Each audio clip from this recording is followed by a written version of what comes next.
নমস্কার বন্ধুরা, আপনাদের সবাইকে স্বাগত লাইভ প্র্যাকটিক্যালিতে। দেখে বুঝতেই পারছেন পাহাড়। হ্যাঁ, আজকে আপনাদেরকে আমি দার্জিলিংয়ে ম্যালের ওপর একটি হোটেল এবং the best tourist spot in Darjeeling আপনাদেরকে ঘুরিয়ে নিয়ে আসবো। আমরা বিকেলবেলা শিলিগুড়ি থেকে রওনা দিয়েছিলাম, আমি, দেবা আর পাবলো।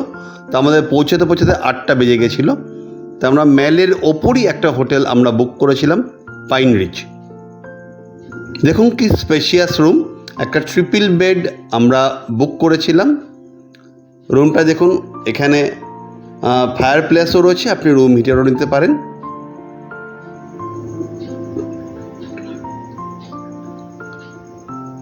এবং এর যে ডেকোরেশন, এটা কিন্তু একদম পুরনো আমলের সব ডেকোরেশন। দেখুন বাথরুম, কতটা স্পেশিয়াস টয়লেট এবং গিজারটাও অনেক পুরনো, দেখলেই বোঝা যাচ্ছে।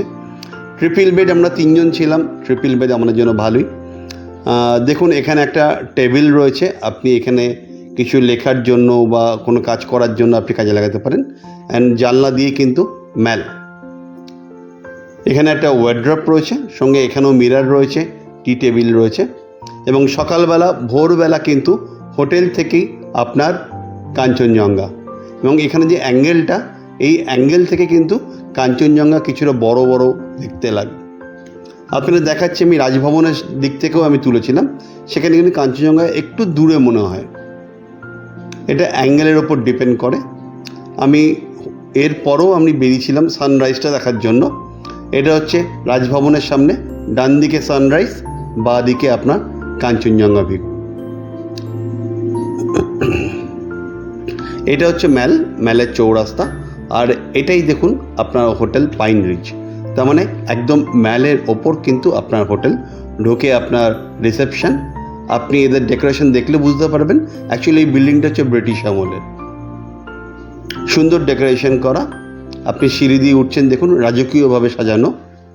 এবং এর পেছনে কিন্তু একটা পার্কও রয়েছে বাচ্চাদের জন্য। এবং এখান থেকে কিন্তু কাঞ্চনজঙ্ঘা ভিউ সকালবেলা নিয়েছিলাম। এটি পিয়ানো, এখানে আপনারা ফটো সেশন করতে পারেন। এরপরে আমার আরেকটি ভালো লাগার জায়গা, কাঞ্চনজঙ্ঘা দেখতে দেখতে ব্রেকফাস্ট। ঠিক ধরেছেন, গ্লেনারিস। আমাদের 3 জনেরই গ্লেনারিস না হলে হয় না। ব্রেকফাস্ট করার পর আমরা পায়ে হেঁটে 3 কিলোমিটার গিয়ে পৌঁছেছিলাম দার্জিলিংয়ের the best tourist place, Himalayan mountaineering institute এবং Padmaja Naidu zoological park. Himalayan গোরাল,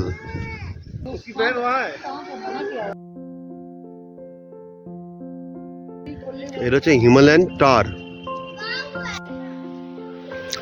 Pablo সব নাম জেনে জেনে আমায় বলছি, আর ওরই দায়িত্ব এটা।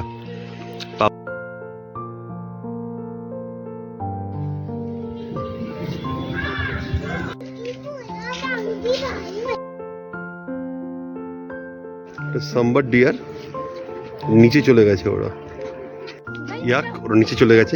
এমনি আমরা রাস্তা দেখি গ্যাংটকে গেলে, ছাঙ্গু লেক বা কোথাও গেলে দেখবেন ইয়াকের পিঠে সবাই ঘুরে বেড়াচ্ছে। এটা হচ্ছে মিশমি তাকিন বার্কিং ডিয়ার, কিন্তু এর অনেক নিচে চলে গেছে, স্পষ্ট বোঝা যাচ্ছে না।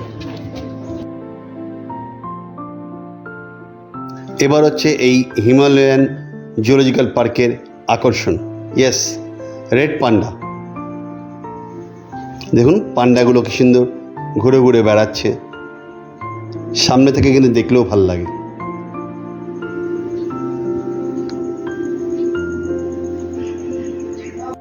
তারপরেই আমাদের সামনে চলে এলো বনের রাজা, yes, the royal Bengal tiger. ও কিন্তু আমাদের সামনে র্যাম্পে হেঁটেই বেড়াচ্ছে।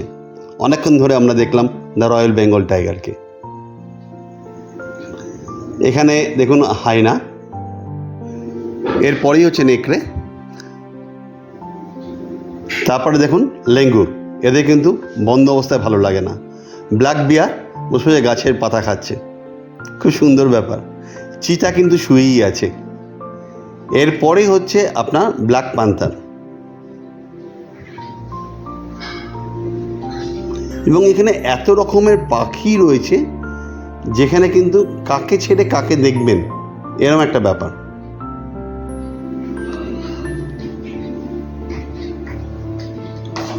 আপনার আশা কিন্তু মাস্ট হওয়া উচিত যে দার্জিলিং আসলে আপনারা এই জুলজিক্যাল পার্কে আসুন।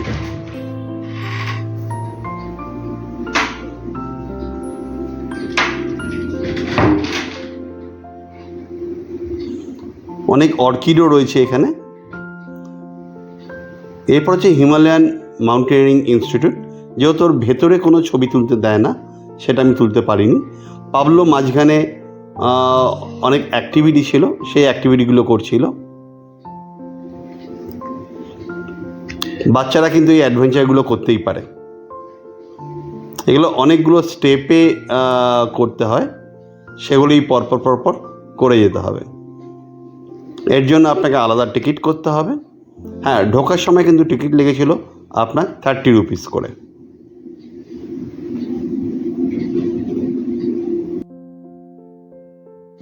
বন্ধুরা, যারা আমার এই ব্লগটি দেখছেন, যদি আপনাদের ভালো লাগে অতি অবশ্যই লাইক, কমেন্টস এবং শেয়ার করতে ভুলবেন না।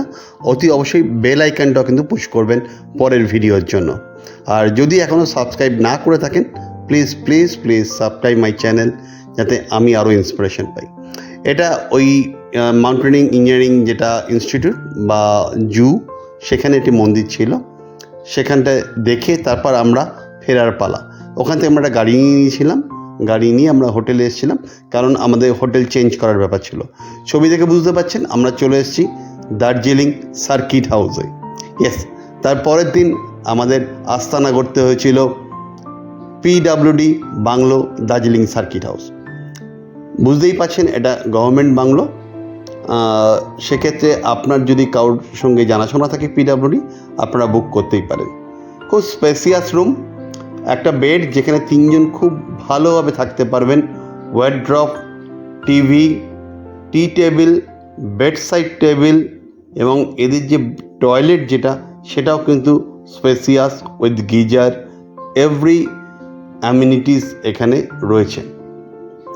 এবং শীতকালে আসলে আপনার কোনো অসুবিধা নেই, এখানে কিন্তু রুম হিটার প্রত্যেক রুমেই থাকে।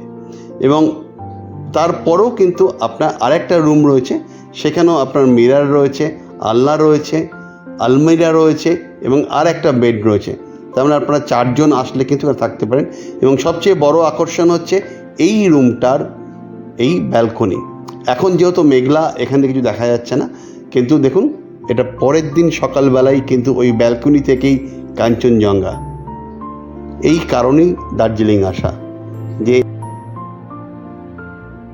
বন্ধুরা, আমার এই ট্যুরটা ছিল 2 নাইট 3 ডেজের। তো এর টোটাল ডেসক্রিপশান, গাড়ির কত খরচ, হোটেলের কত খরচ, আপনি যে সাইট সিনে যাচ্ছেন তার এন্ট্রি ফি কত, ওখানে কোনো অ্যাক্টিভিটি করে তার কি ফিস, আমি আমার ডেসক্রিপশান বক্সে দিয়ে দেবো। আর যদি ভালো লাগে প্লিজ কমেন্টস করুন। যদি এখানে কোনো চেঞ্জেস বা আমাকে আরও কিছু উন্নতি করতে হয়, সেটাও লিখে পাঠান, যাতে আমি ইন্সপিরেশন পাই। আর সাবস্ক্রিপশান না করে থাকলে please please please subscribe my channel. ভালো থাকবেন, দেখা হবে আবার পরের ব্লগে, কারণ আমার এখন শিলিগুড়ি ফেরার পালা। নমস্কার।